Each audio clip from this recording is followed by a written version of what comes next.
Ferdinand Magellan sought to do something no one had been known to have done in the history of ocean travel to the point of his massive journey. Just over 2 decades after the semi-failure of Chrissy Colombo, Ferdinand had been assigned a fleet of 5 ships to go west so far that they would end up in the east. Around the world in way more than 80 days. This task would be the legacy of Magellan, and he would never do another, nor would he even finish this one. Only 7% of the original crew would reach their goal without desertion, detaining, or death. It remains a pivotal mission that marked the moment when the growing influence over navigable waters met with one another in a way that had never been done. Who was Magellan? Why was he the man to undertake this mission? And how did it fail so spectacularly? Today, we learn all of that on another episode of The Remedial Scholar. That's ancient history. I feel I was denied critical, need to know information. Belongs in a museum, bro.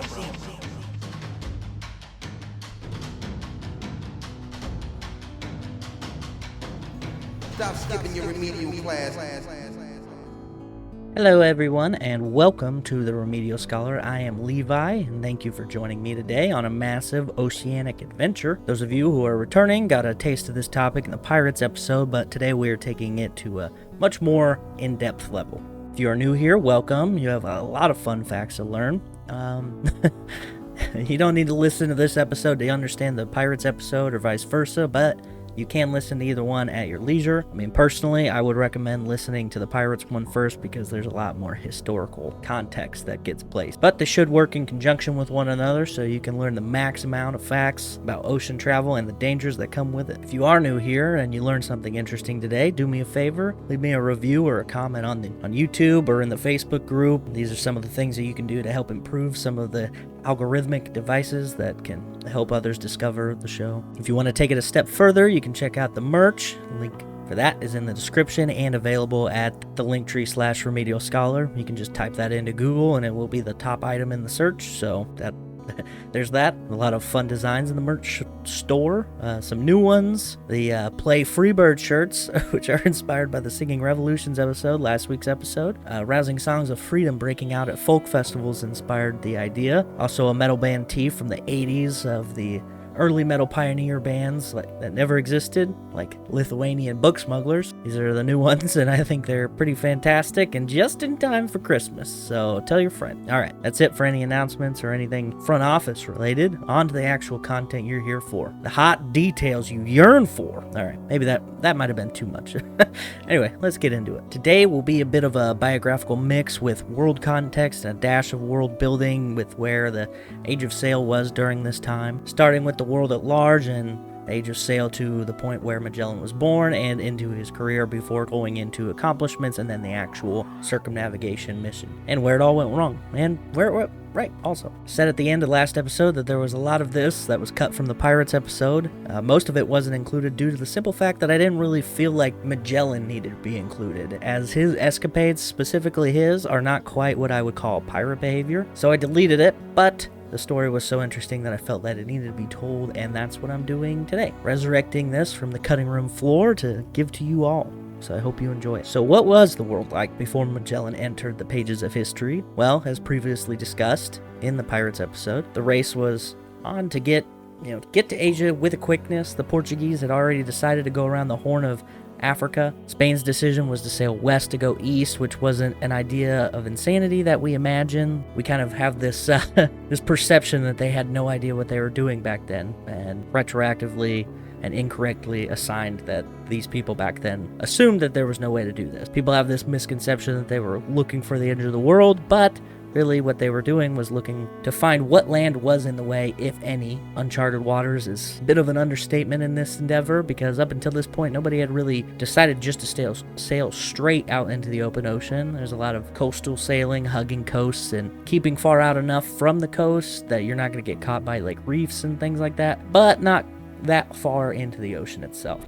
And also you could get the stronger winds that were out a little deeper into the ocean. I'll talk about the insanity of going into the open ocean later on, but I just wanted to highlight where everyone was at their sailing missions at this point. But this was the so-called age of exploration in the eyes of the people that hadn't been in those places, but obviously, people lived in those places, just just a little bit different. The War of Roses from 1455 to 1487 had kind of put the brakes on England and their oceanic travels. They had some internal work to do. Portuguese really had a monopoly on trade route to Asia, setting up bases around Africa, and while that was successful, the Dutch and the French kind of followed suit, basically just risking that they weren't going to get caught by the Portuguese at that point and doing the exact same thing. The main goal was to get trade flowing, but bulk of it was spices, which is kind of funny to think about, it being so valuable that it was the thing. Like pepper per pound was worth more than 2 days worth of work, and cloves in the same way was worth up to 5 days of work for one medieval craftsman in one source I found. In another source, I found that certain spices can be double their weight in gold, which is kind of insane. So what made them so expensive? Well, short answer, and the answer given to the consumers, was that it was hard to come by. Was this particularly true? Slightly. The main issue was that it was far away, and for the general population who didn't have a ship, it was super far away. Ship travel was somewhat difficult, but once the routes had been established and you kind of had bases along the way, port cities that you could dump off in, resupply, it got to be a little bit easier. I mean, it's obviously still dangerous today, but at the time, it was pretty dangerous, all things considered. Before they began to transport the spices via ships, biggest method was trading with the middlemen in the Middle East. Fall of Constantinople and the Byzantine Empire also led to the failure to maintain trade routes to Europe, which had all been eliminated when the Ottoman Empire took over.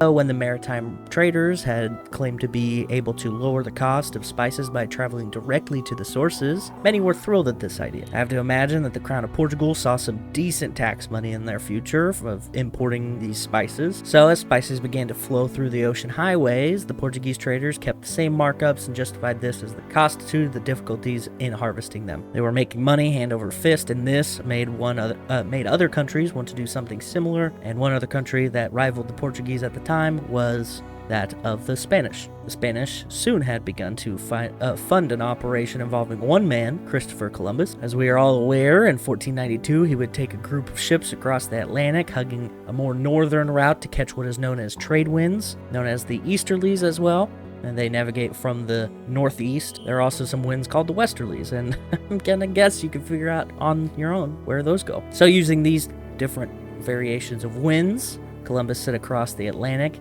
landing in the Bahamas, and we all know how that went. If you don't, submit it for a topic suggestion and we will get to the bottom of it together. Again, to emphasize, this mission was to find a route that Spain could utilize that was free from the Portuguese Horn of Africa route.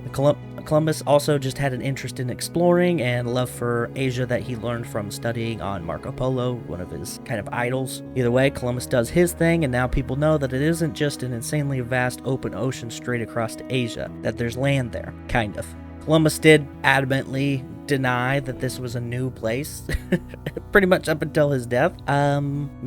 Obviously not true, but he just didn't want to be wrong so bad that he's like, this is the Indies, this is Asia, I'm telling you, like, you don't know. Turns out he was wrong. So how's that? 2 years after Columbus's maiden voyage, Spain and Portugal signed a treaty to declare who had the right over which chunks of the ocean. The argument over how weird it is to have a declaration over large portions of the entire world that house people who don't even speak your language is a little bit funny, but that's not really the purpose of this episode. So they had signed this deal. Spain and Portugal brokered a deal that gave Portugal control over what was the oceans around Europe and Africa and the known portions of Asia, while the rest was left to Spain. I don't know who lobbied for this on the behalf of Portugal, but it seems very unfair to the Spanish. Like, okay, we'll make a deal with you, but we get all of the water around all of the places that we already know exist. And you can have the stuff that we don't know for sure if it exists or not. Granted, they did essentially get the New World wholesale, minus a chunk of Brazil, but the goal or the desire was to have access to where spices were. They had no way to know what spices were in the unnamed Americas, so that's essentially the climate of the world, trying to figure out ways to profit off of bargain sections of the ocean. And one man believed that despite the fractioned waters,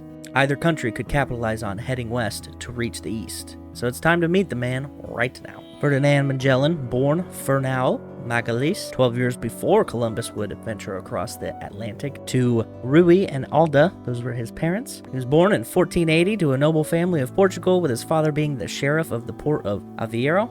Makes sense why he would be into ships and traveling and all those things later on. Dad patrolling a bustling port probably made it pretty easy to be intrigued by the wooden hulks bouncing along the horizon. Not much is known about his early childhood, but I do know that by the age of 12, he was sent to be a page for the Queen of Portugal, first with Leonor, who was in power 1495, and then with Manuel I, who reigned after. This job came with some perks, which included the very best of education that he could have the opportunity for at that point in time, being trained for navigation, astronomy, mathematics, especially, those ones especially. The activities of being the Queen's page range pretty drastically, anything from being a servant to an assistant or even like a messenger. And it sounds like he was just Anne Hathaway in The Devil Wears Prada. Maybe not, but it's fun to imagine 16th century Portuguese royalty as Meryl Streep. Also, interesting to note that the very same year Columbus was doing his thing, Magellan was only beginning his formal education and working for the Queen as what it was essentially just a steward. By 1505, he was now part of the Portuguese military, becoming a part of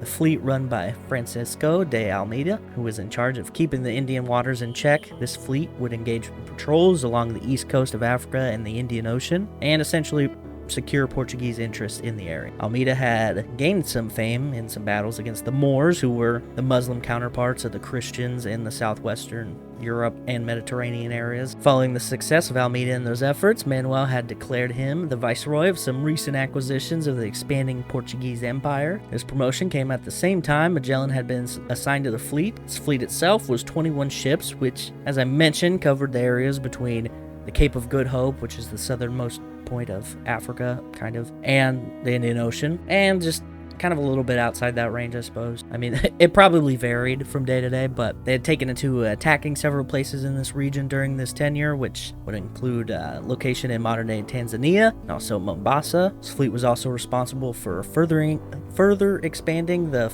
forts along the eastern coast of Africa, and even defeated the combined coalition fleet of Egyptians and other Arabian countries in the war between the Gujarati Egyptian forces and the Portuguese, which took place in 1511. They also burned down some of their villages and things as well. Through Almeida, a treaty was brokered with the Malacca, which enabled further exploration in these waters due to the strategic position of in the Malaysian peninsula. It would be in this location where Magellan would purchase a slave who he would name Enrique. Enrique spoke Malays and was from the Indonesian region, or maybe actually from Malacca. It's kind of disputed. Enrique would be his pseudo guide in the future, and I have to imagine that he was kind of banking on that at the time, planning on bringing in a local of the region to be an interpreter when he eventually made his voyage. Plenty of action on behalf of the fleet he was signed to would happen, but whether or not Magellan was part of all of that is not known. But I would say spending his time in this fleet probably gave him a healthy amount of wanderlust. Magellan did participate in the aforementioned war against the Gujarati Egyptian forces during this time,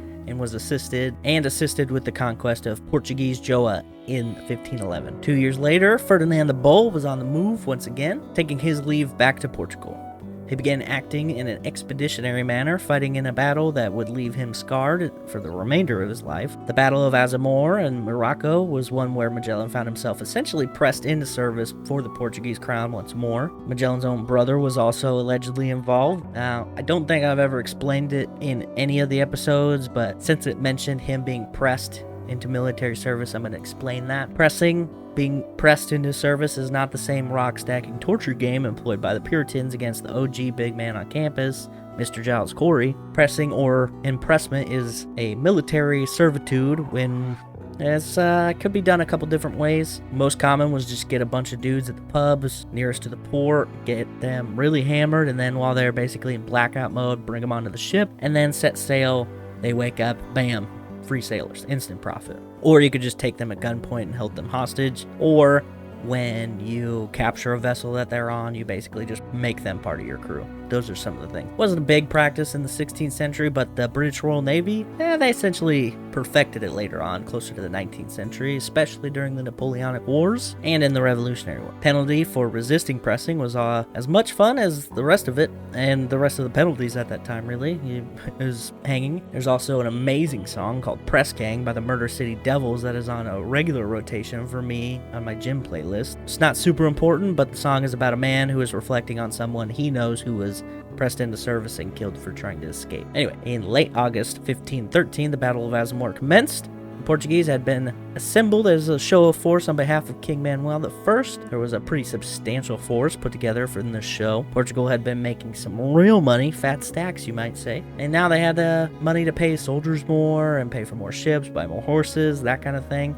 Better armor, weapons, just totally balling out. So when the Sultanate of Azamor had given even the slightest reason for King Manny to drop the hammer, that's exactly what happened. Azamor is on the western coast of Morocco and about an hour and change from Casablanca, so here's looking to you, Azamor. The walled city was no sneezing conquest, but with the Portuguese superior numbers, it was only a matter of time for it all to fall. Unfortunately for our topic today, Ferdinand had a series of unfortunate events which could just summarize his entire life, but for all the gallivanting in the Indies, fighting and securing trade for Portugal and Asia and around Africa, he wasn't paid super handsomely as one might imagine. While he certainly made money, he also chose to invest it poorly, and through that investment lost a lot of it. On top of that, his horse was killed in that battle of Azamor, and it took a lance directly, which is, never a good day.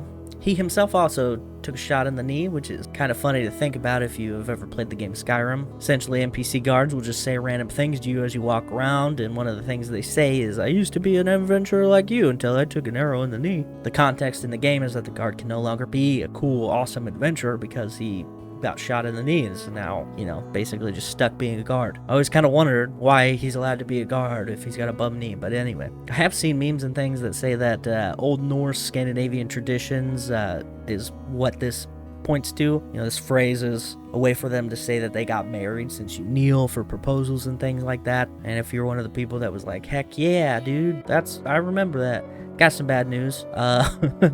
Anybody who's ever shared these kinds of memes without any due diligence, which I'm guessing is probably a number of you, but that's okay. We like learning and being proven wrong, so we know in the future when we are wrong. There's no real connection between that phrase and the process of marriage in Scandinavian Norse or anything else. I mean, if you wanted to make it canon for your Skyrim playthrough, go right ahead, but it's not a real thing. Sorry to burst any bubbles, but you are welcome for the fun facts. So anyway, rent aside, why is that ironic, you might ask? Well, because the guard no longer wanting to be an adventurer because he got hit in the knee, while Magellan, a very famous adventurer, gets hit in the knee and proceeds to partake in a very famous adventure that people are still talking about, 500 years later. So now we have Ferdy Boy injured, which will leave him with a limp for the remainder of his life. He's 33 by this time, and things are going kind of downhill from there. Following the battle in Morocco, he was also accused of trading with the Moors, and this was a major slight against the Christian-based Portuguese crown. Top of that, he took leave from his post that was unauthorized in nature, and that kind of continued his downward spiral. After returning to Portugal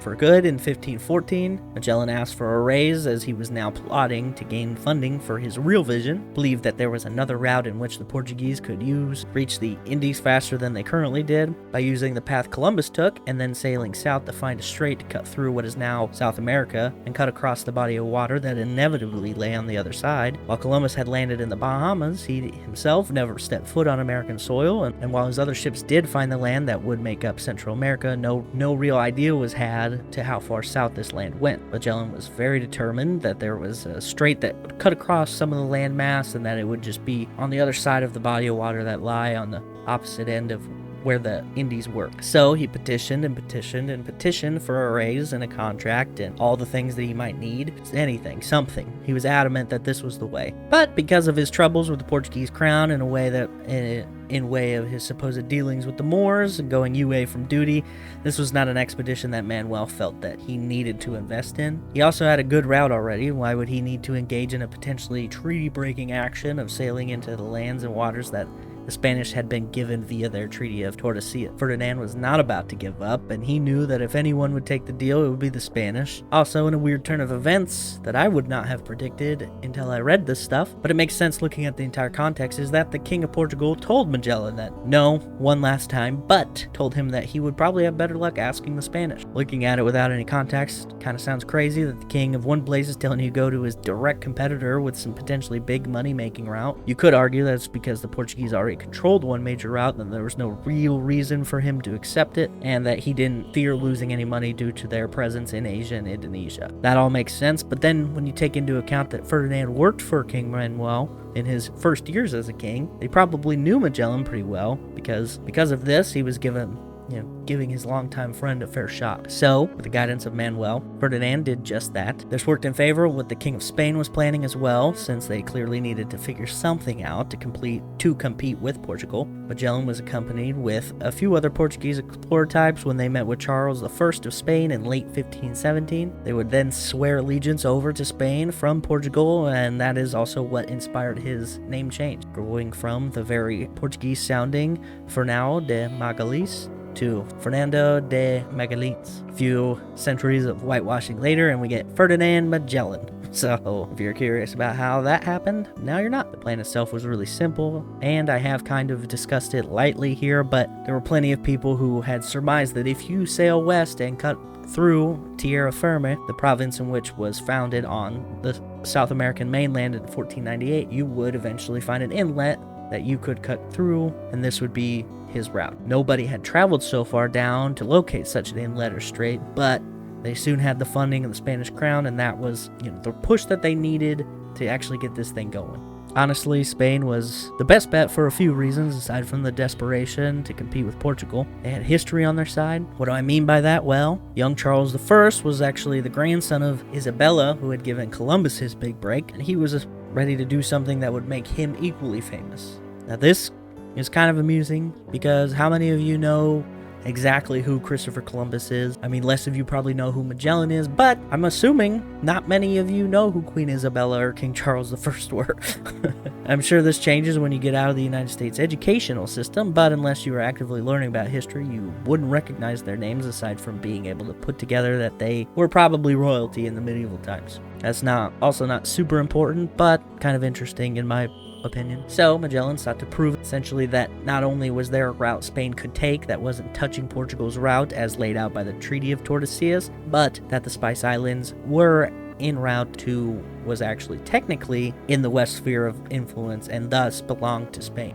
Not knowing where the closed end of the globe was, it was easy for Portugal to go, well, that's ours because we can go east and then bam, we land it. But if it's actually closer going to the west and finding it, then technically it would be on Spain's side, right? So, in May of 1518, Magellan officially received the charter to get his expedition off the ground, or in the water. A crew of more than 270 men was assembled, 5 ships prepared, and some of the best cartographers, navigators to join him on his voyage. Before we get to the actual trip, I want to rehash the insanity that it is, the idea to cross ocean at this time, and some of the things that could occur during these trips, as well as give a brief overview of the types of ships that were used on the voyage. If you listen to the Pirates episode, this is going to be a refresher, but I think it's important to keep in mind the impressive feats accomplished by these explorers given with what they had. Crossing the open ocean is just kind of insane to consider. I have crossed it in a sideways skyscraper, and even with that sheer mass, the blue jello shifted that thing with ease. It wasn't like insane, like capsizing levels, but it was enough to make you respect the hell out of it. It's not lost on me why so many coastal cultures have reverence for the water and the gods that may control it. It wasn't always obvious to me, as I grew up in a triple, maybe even quadruple landlocked state, depending on if you count only the United States or if you include Canada and Mexico and their subsequent states. So I didn't see the ocean in person until I was 18, and I still haven't been inside. I've lived above it, but never has my skin touched any ocean body of water.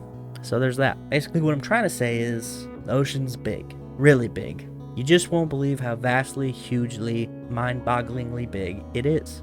At flat elevation, the human eye can only see around 3 miles ahead. From the western coast of North Africa to North America, that's 3,000 miles. That's massive. The food, water, all of it is very difficult to make it last that entire trip. It took Columbus and his expedition 5 weeks from the Canary Islands to the Bahamas, just to kind of give you some insight of how potentially long it took. The food stored on board are also something very, they're not great. It's usually simple. Salted meats and hardtack are probably the most common. Hardtack is also sometimes referred as sea biscuits. Consists of flour, water, salt, and can stay preserved for long periods of time, but also it's super hard. The trick is to soak it in water, break it into chunks, and dip it into water or beer, or lose your teeth by biting into it. To have fresh water on the boat, there was a few methods that worked especially well, the most standard being just having the casks of water stored, or asterisks, but you could also collect rainfall from the sails. You could have sheep pelts collect water vapor, but typically, as I mentioned, it's just casks of drinkable liquids.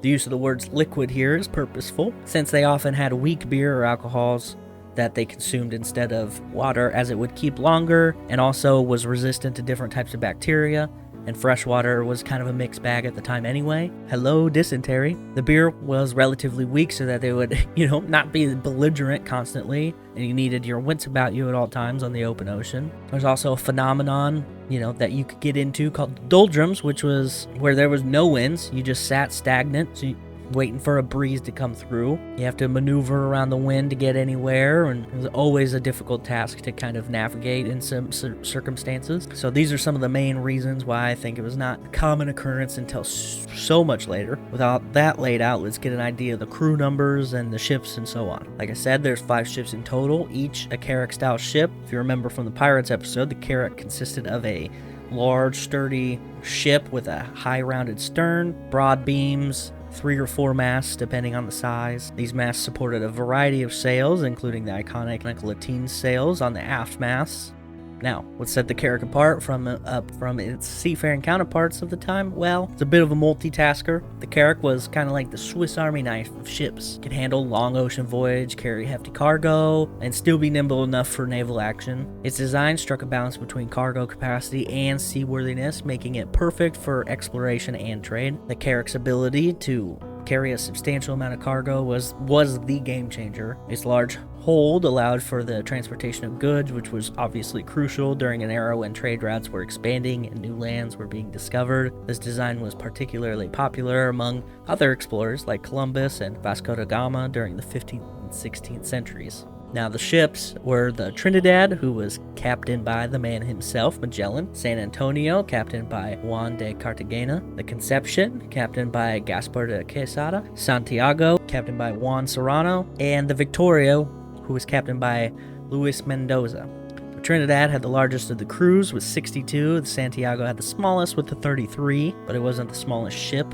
That would actually go to the Victoria. As mentioned, there are 270 men amongst all of them. Some had joined after a quick stop in Tenerife. The crew largely multicultural, featuring many Portuguese, which makes sense because Magellan was actually Portuguese, but also you had Greeks, Irish, English, Asian, African, French, and of course Spanish people, even a couple northern Scandinavians. The crew had a change up before the voyage as well. Rui Faliero, who helped to pitch the voyage to the king, developed some mental illnesses before the trip and was removed at the request of the king. And I have to wonder if he was relieved after all of it. It's impossible to know because he was seriously troubled, but he had gone from being a co-captain of this expedition to being left behind. Now, he had personally created 1/4 of the charts that were used on the voyage, and the crew was using his tools as well in his absence, so anyway, that's a major bulk of this bit, so let's get into the actual voyage. On August 10th, 1519, Ferdinand Magellan's fleet, comprising of 5 ships, embarked on historic journey.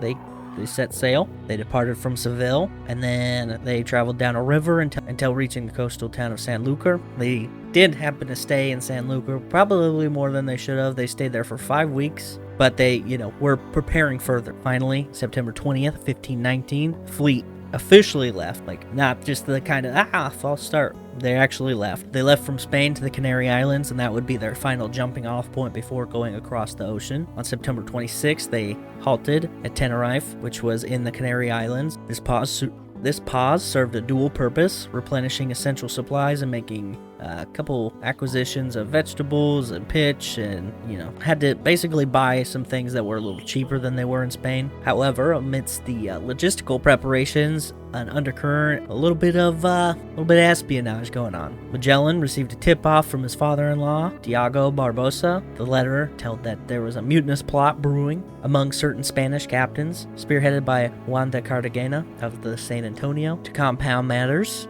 Magellan discovered that the Portuguese king, his former friend, had dispatched 2 caravel fleets with the explicit aim of apprehending him. I don't know if it was like jealousy or what. Maybe he didn't think that Charles was actually going to approve it, so now Manuel's mad. I don't know. Undeterred by the looming threats, the fleet, now armed with newfound intelligence, resumed its journey on October 3rd, 1519, sailing southward along the imposing African coast.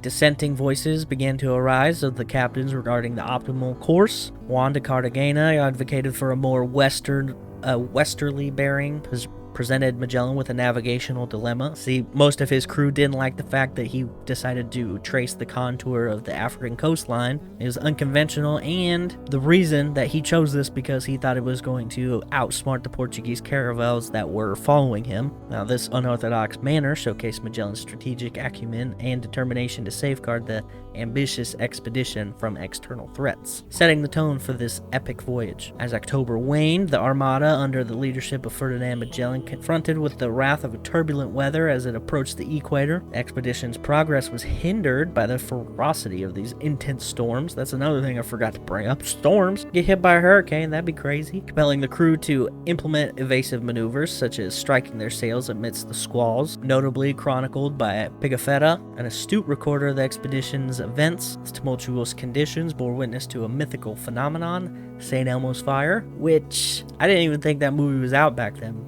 No, of course, that's silly. That's a 1985 movie starring Rob Lowe. And if I'm being honest, I may or may not have decided to include this strictly due to the fact that it shares the name as that movie. St. Elmo's Fire is a plasma discharge from ionized particles which glowing in low light scenarios, named after Erasmus of Formia. How do you get Elmo from that? I don't know. Anyway, also, how many saints come up in these episodes? It's kind of crazy. We get a lot of saints. Either way, St. Elmo is the patron saint of sailors, so that makes sense. St. Elmo's Fire was a celestial display that the crew interpreted as a favorable omen, an ethereal manifestation, especially during the dark and perilous nights, and this acted as a beacon of hope, offering solace to the a little diminished spirits of the crew in the face of the impending danger. The tempestuous weather persisted for approximately 2 weeks, subjecting the Armada to unyielding forces of nature. During this formidable trial, the fleet navigated through storms that tested their mettle. Subsequent to this tumultuous period, the Armada also found itself in contrasting state. After the storms passed, it was pretty calm, but also too calm. That's right, they hit the doldrums that I mentioned. Not great, impeding the progress of the vessels. The doldrums lacked the wind to push the sails. In the midst of the calm, the south equatorial current emerged as a guiding force that began to steer the Armada westward. This turn of events eventually positioned the fleet in the vicinity of the trade winds, luckily enough. This phase, marked by the delicate balance between the tumultuous storms and moment of respite, underscored the expedition's resilience as they navigated unpredictable elements of open sea. The interplay of challenges and reprieves became a defining feature of their journey, shaping the narrative of Magellan's ambitious quest for uncharted territories. Now, during the ocean crossing, a disturbing incident unfolded aboard the Victoria. The Sicilian master of the vessel, Salomon Antone, was discovered engaging in an act of sodomy with a Genoese apprentice sailor named Antonio Varese. Despite the common occurrence of homosexual activities on long naval voyages, such actions were punishable by death in Spain during that time. Magellan conducted a trial on board the Trinidad, finding Salomon guilty and sentencing him to death by strangulation, which is aggressive. Anton would meet his fate in Brazil, December 20th, 1519. That was the plan. They were just going to wait till they made landfall that they would actually execute him. And then once he was actually executed, they burned his body. Varese, on the other hand, met a tragic end by drowning after either being thrown over or jumping to his death. Following the sodomy trial, dissent among Magellan's captains surfaced. In a confrontation, Cartagena declared his refusal to follow Magellan's command, prompting Magellan to signal armed loyalists to apprehend him. This unfolded as Cartagena called on 2 other Spanish captains, Quesada and Mendoza, to stab Magellan, but they hesitated. After the confrontation, Cartagena found himself in the stocks. While Magellan could have pursued harsher punishment enlistment, he opted, influenced by Quesada and Mendoza, to relieve Cartagena of his command on the San Antonio, which allowed him limited freedom aboard the Victoria. And then Antonio de Coca took over as the new captain of the San Antonio. The crew arrived in Brazil in late November and cruised down the shores of Brazil until spending some time in Rio de Janeiro. The locals were used to some Portuguese visitors by now, but no settlement had been built at this point. The crew began trading with the locals, even finding that they could get sexual favors for trading with some of the local women. Makes sense, 3 months at sea, and it's clearly not a love-conducing environment, so you gotta do what you gotta do. They continued down the coast of South America, looking for a strait to slip through, but no such luck. They wintered at the southern end, where they would name Port St. Julian, and then after landing, literally the next day, another mutiny occurred, where one of the other captains attempted to overthrow a different captain, but then ended up getting stabbed himself. They did have a good plot, though, and even managed to take the Victoria over, but by way of some sneaky countermeasures and lies about secret letters, Luis Mendoza was killed and the mutiny ended. Another man was beheaded for his role in the mutiny, and others were chained and tortured for playing their parts. I guess his gentle nature kind of lost out after continually trying to get mutinied. Even a priest and another man were marooned for death when the ships departed St. Julian. A ship also ran aground and capsized, which is, never good. These dudes just keep on trucking, looking for the strait, though, and they did find one, like way, way down at the southern tip of South America after a year after arriving on the other side. So I guess that's a win. Now, if you look at pictures of this area, the Strait of Magellan, you can see just how, islandy it is. And while they attempted to navigate through this, one ship just deuced out and went back to Spain. That's where 55 of the 270 went, by the way. The ship returned, reporting all these crazy things about Magellan, how ruthlessly torturing people unnecessarily, which is kind of ironic because they had tortured his cousin on the trip back to get him to agree to the allegations that they were going to levy against Magellan. Although it wasn't a complete loss, Magellan and the Armada tried to find the ship that ended up just piecing out. He saw how calm the Pacific Ocean was and named it such, Mar Pacifico. So that's where the name comes from. Neat. It's also not accurate at all. It sounds great, and maybe off the very southern tip of South America, the Pacific Ocean might look super calm. It's not.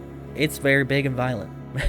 Anyway, after that, he was like, hey guys, we rounded through this really cool Strait of Magellan named after, I don't know, probably a pretty cool guy, I guess. Should be about 3 to 4 days to the East Indies. You're welcome. And the next bit, super gnarly. While he thought it would be a quick jaunt to the Indies, he did not know that he was crossing the largest of oceans. Crossing the Pacific took him nearly 4 months to do so, which is a far cry from his anticipated 3 to 4 days. Talk about a are we there yet moment. Magellan and his contemporaries severely miscalculated the expanse of the Pacific Ocean, envisioning it as a narrow expanse separating South America from the Spice Islands, just like a little bit, just a little guy. Their anticipation of a swift 3 to 4 day crossing of this imagined sea collided with the stark reality of the 3-month and 20-day journey before reaching Guam and the Philippines. Now, as they emerged from the Strait of Magellan on November 28, 1520, the fleet initially set a course north along the Chilean coast, later adjusting to a west-northwest by mid-December. Unfortunately, in their route, the expedition missed potential encounters with Pacific islands like the Marshall Islands, the Society Islands, the Solomon Islands, or the Marquesas Islands. These missed opportunities for replenishment on crucial supplies. Instead, they stumbled upon 2 small uninhabited islands, Islas Infortunadas, which proved to be pretty much inaccessible. The first, sighted on January 24th and likely Puka Puka, was named San Pablo, and the second, sighted on February 21st, likely Caroline Island, became waypoints for the challenging journey. Crossing the equator on February 13th marked a pivotal moment as they continued on. The expedition's resilience was put to the test as the remaining ships, ill-prepared for the prolonged voyage, grappled with shortages of essential provisions. Much of the seal meat in the stores succumbed to putrefaction in equatorial heat. In his journal, Pigafetta vividly depicted the dire circumstances, detailing the crew's resilience on deteriorated biscuits infested with grubs, discolored and foul-smelling water, toughened oxides, sawdust, and the consumption of expensive rats. The pervasive threat of scurvy, an ailment not comprehended at the time, afflicted a majority of the crew. Out of the 166 men embarking on the Pacific crossing, 19 succumbed to harsh conditions, while 25 to 30 fell ill with various different illnesses. The hits just keep coming. Notable exceptions to these illnesses were Magellan, Pigafetta, and then a bunch of other officers who evaded the scourge of scurvy. This fortunate circumstance was potentially attributed to their consumption of preserved quince, unbeknownst to them containing vital vitamin C that shielded them from the debilitating effects of scurvy. Amidst the adversities of the Pacific crossing, the crew's health, availability of provisions, and unforeseen challenges of open sea became pivotal factors shaping the narrative of Magellan's ambitious exploration to this point. After finally arriving in Guam and in the Philippines in March 1521, he was embraced by locals, and Magellan's slave Enrique was able to communicate with some of them as he was, as I mentioned before, from Malacca, which is off the coast of Malaysia. More so in the Philippines than Guam were they excited. They did meet with the Chamorro people, but they left one dead, and they had miscommunication on understanding what gifts were and then what was just personal property. So that didn't go good. Magellan ended up naming the island Isla de los Ladrones, Island of the Thieves, and then proceeded to send raiding parties to the island and burn 50 houses and killed a handful of these people. Not a good look. When they reached the Philippines on March 16th, things were better than the last encounter, I guess. They began to trade small goods, receiving Chinese painted ceramics, showing them their shiny Spanish weapons and armor, spreading the Christian word. Probably confused as to what happened, since the original goal was to find the Spice Islands from the west. You're not alone. It's not known specifically why he decided to just be converting people left and right, but nonetheless, that's just what he was doing. Upon nearing Limasawa, the expedition encountered natives in canoes who promptly alerted warship belonging to local rulers of Mindanao. In a noteworthy development, Magellan's slave Enrique discovered his ability to communicate further with some of these as they moved closer and closer, signaling that the completion of the circumnavigation was very close. Engaging in diplomatic gestures, the parties exchanged gifts, fostering a budding relationship. Magellan seized the opportunity, met with local leaders Raja Colombo and then Raja Sawi. The encounter led to establishment of a profound blood brother relationship between Magellan and Raja Colombo, solidified through a local ritual. I don't know if it was like the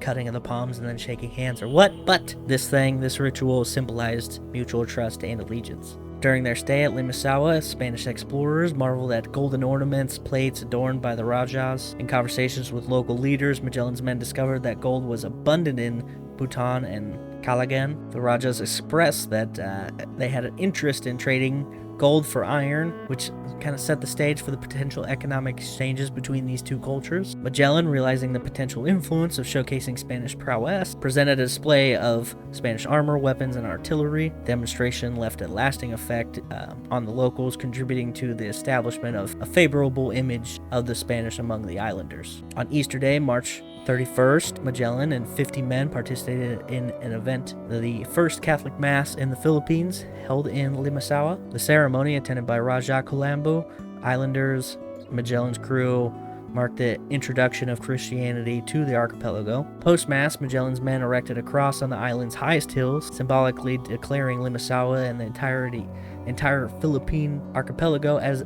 possessions of Spain, referring to the islands as St. Lazarus. This proclamation signified the formal establishment of Spanish influence in the region, laying the foundation for enduring impact of Christianity and European colonization in the Philippines. On April 2nd, Magellan and his crew had set about trying to confer their next course of action. His officers believed the best route was to head southwest for the Moluccas, which is different from the Malaccas, but Magellan was headstrong about pushing further into the Philippines. The next day, they set sail into the northwest, landing in Cebu, which had been given, directions had been given to them from their interaction with Raja Colombo. They landed on April 7th and were happy to find that Cebu was a hub of trade in the area. They had goods from the Middle East, China, India, all over. Cebu had typically required some sort of tribute to be paid to participate in the trade, which is understandable.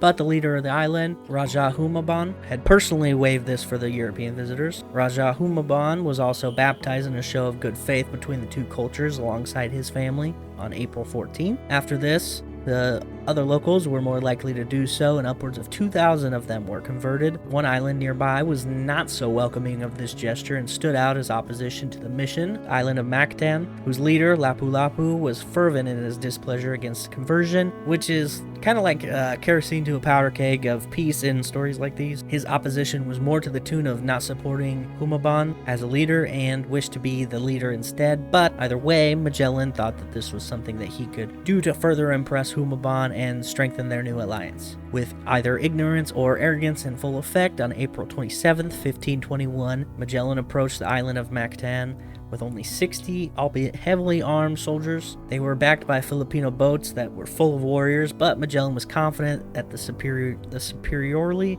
equipped Europeans would scare away Lapu-Lapu and his warriors. Further entrenched this idea, Magellan only took 49 men with him, leaving 10 with Humabon and his men. They initially set ablaze to houses that they immediately found, and then this just kind of made Lapu-Lapu more mad. The European soldiers were quickly assaulted with spears and other ranged weapons. They returned fire via muskets and crossbows, but it seemed like it was not really doing much to the native warriors. The Europeans' heavy armor made it harder for them to maneuver properly in the muddy beach. Lapu-Lapu's warriors were agile and used to the terrain in comparison. Lapu-Lapu also recognized Magellan from before and had targeted him specifically, which resulted in his being hit with a poisonous spear. He was not the only one, as the 50 Europeans were outnumbered by a reported 1,500 warriors, according to Pigafetta's contemporary account.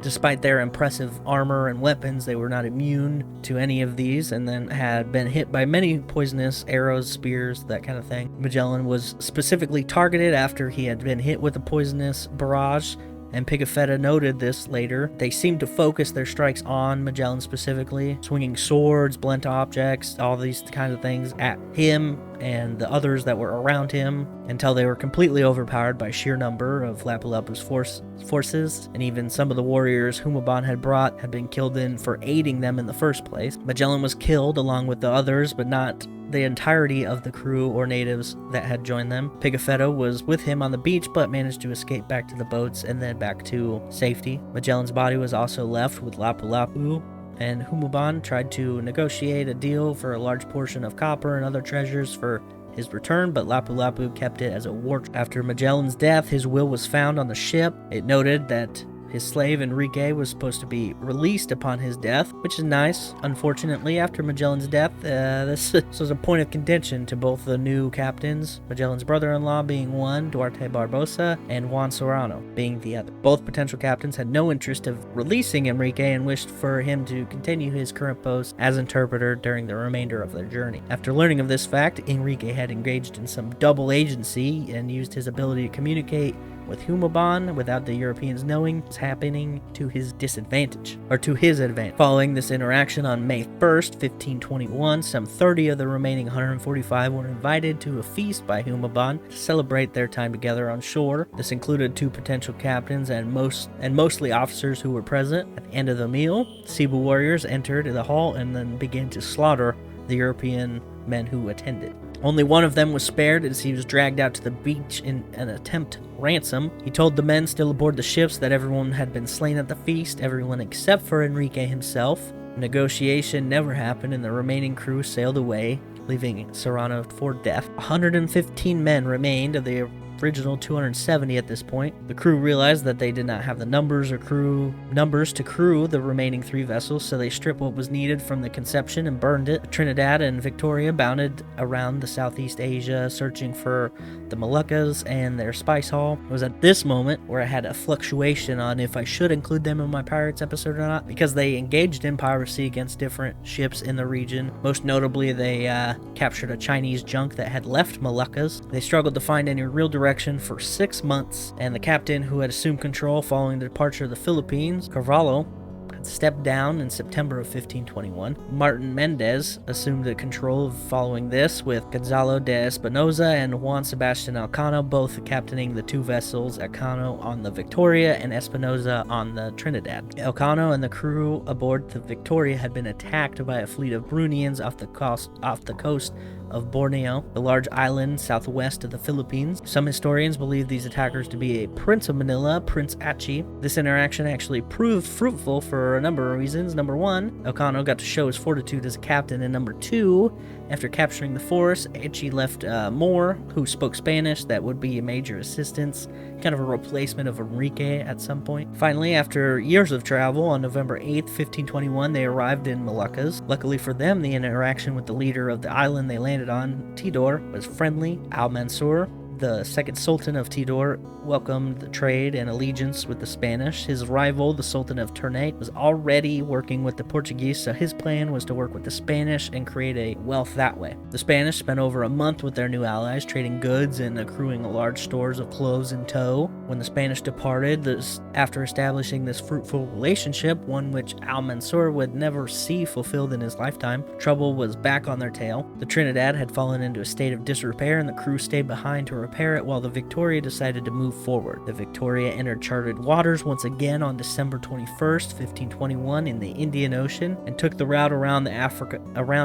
to sail back to Spain. The remainder of the trip for the Victoria was relatively uneventful, which is good considering they had more adventure in the past few years than most had in their entire life. I mean, an additional 20 men did die of starvation by the time they made port on the 9th of July, 1522. They ran at the Cape of Good Hope just 2 months prior on May 6th, and between that and Cape Verde on 20 had died. When they made port, they were confused by the port officer telling them that the date was in fact the 10th of July and not the 9th as their meticulously kept records had stated. We all know that this was the date line change, which is pretty interesting to see it noted in such an example here. I also experienced this, but in the opposite way. I repeated a day in 2015 when we crossed the date line, and oddly enough, in a career full of traditions and superstitions, it was decided we were to repeat Friday the 13th. It was all downhill from there. Really, no. Anyway, the Victoria crew used a cover story that they were returning from the Americas back to Spain, which held up at first. When the ship was inspected, found to be carrying spices that were, known to come from East Indies. 13 of the men were apprehended and thrown in jail, and the remaining crew escaped, their haul of 26 tons of both cinnamon and cloves untouched by the Portuguese. September 6th, 1522, Victoria and 18 of its crew arrived in Spain. Ironically, the Victoria was the smallest of the ships on voyage, as I mentioned before, and it's the one that made the trip, which is kind of interesting. But what about the Trinidad? Well, they were captured by the Portuguese after a decision to go back through the Pacific route, which seems like a dumb idea considering all that they went through. They actually didn't leave Tidor until April of 1522, so a lot of repairs were needed, or they just really enjoyed that place. 3 men deserted following poor navigation, and then 30 died from scurvy, so they turned back to Moluccas, and it was there when they were captured by the Portuguese ships. They had initially expected resistance, the Portuguese did, but when they came up closer on the ship, they realized that this ship and crew was in no fighting shape. It was eventually wrecked in a storm while anchored in a Portuguese port after they had been arrested. All men that had remained were arrested, and only 5 of them would eventually be returned to Spain after several years of hard labor. So, in the words of Borat, great success. No, of course not. Mission, while it did technically succeed in the way where it had survivors, and those survivors did go back to where they originally came from? Guess, maybe. If you remember, Magellan was going to prove that the Western influence which Spain controlled included Moluccas and some more of the Spice Islands, and because of this, would give Spain a foot in the door with the global trade of spices. Did they end up proving that? Not really. Eventually, after both countries had several experts in navigation, cartography, and astronomy dissect the expedition and the new gained information to figure out where the Spice Islands lay, before anyone could ever agree, Portugal paid Charles of Spain, now Charles V of the Holy Roman Empire, 350,000 gold ducats, which in terms of how much they could buy back then were around $26 in United States dollars now, so 1 ducat had the purchase power of $26 today. But also it had around $140 in gold value, so around 9 million on the low end of the scale, which is pretty decent. Subsequent voyages had the Spanish gain control in the Philippines eventually anyway, so I don't think Charles was sweating the loss of control in that way. Speaking on those follow-up voyages, in 1524 saw the Loaiza expedition, named after Garcia Joffre de Loaiza, lead an expedition following the route of Magellan, albeit a little more direct.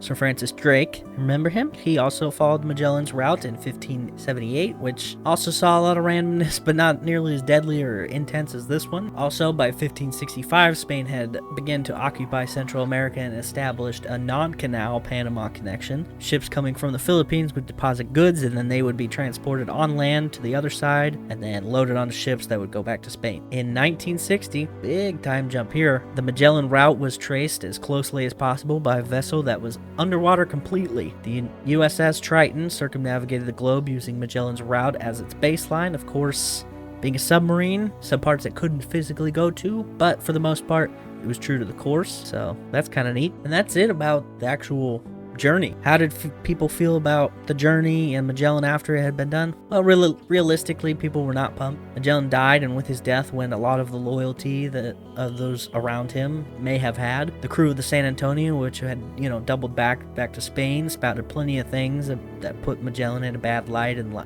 eyes of the country. And, Portugal already hated him for being a traitor. The crew of the San Antonio were also put on trial when they returned without Magellan, but to escape desertion charges, they told differing versions of the events of the mutiny in St. Julian. Elcano, the captain of the Victoria, when it arrived, had also taken part in that mutiny, so when he arrived, he was questioned by the king, but instead of bringing the voyage's chronicler, Pigafetta, he brought some people loyal to him, and was able to spin the events into making those guys and himself look better. Pigafetta was loyal to Magellan all the way through, and was one of taking notes about literally everything all the time because he was the chronicler. So, acting upon himself, he would provide copies of his notes to Charles, the Portuguese, French, and other notable people at the time. In these notes, he published in 1524. From that, there's a passage dedicated to Magellan, which I'm going to read for you now. He says, Magellan's main virtues were courage and perseverance in even the most difficult situations. For example, he bore hunger and fatigue better than the rest of us. He was a magnificent, practical seaman who understood navigation better than all of his pilots. Best proof of his genius is that he circumnavigated the world, none having preceded him.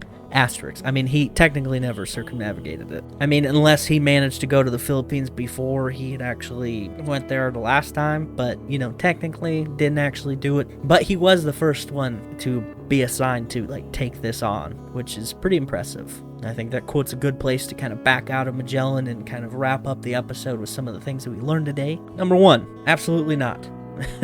You will not catch me trying to replicate that journey with the equivalent equipment or food at all. I'll do it in a massive yacht maybe, and then maybe a lot of money. Insanity. Also, love the inclusion of St. Elmo's Fire, even though I'm the one that decided to include that. I think it is an interesting part of this tale, and it is unfortunate that these guys were like, yeah, that's awesome. I'm so excited. and then it only got worse from there, really. Also, literally so many things went wrong, and yet they just kept pushing forward, obviously. What else could you really do at that point in time? I do want to know how it was like for those dudes that got marooned, but, I don't think there's any one way to tell about that. Francis Drake did note that they had found skulls of humans that were bleached from the sun when they arrived in that area some 40 years later. So that's kind of interesting. I think one of the biggest things about Magellan is the glaringly obvious fact that the man synonymous with circumnavigation is actually not the first one to do so, since he died halfway through. Actually, oddly enough, Enrique, his slave, may have actually been the first human to complete a full circumnavigation of the globe. Why? Didn't he dip out in the Philippines?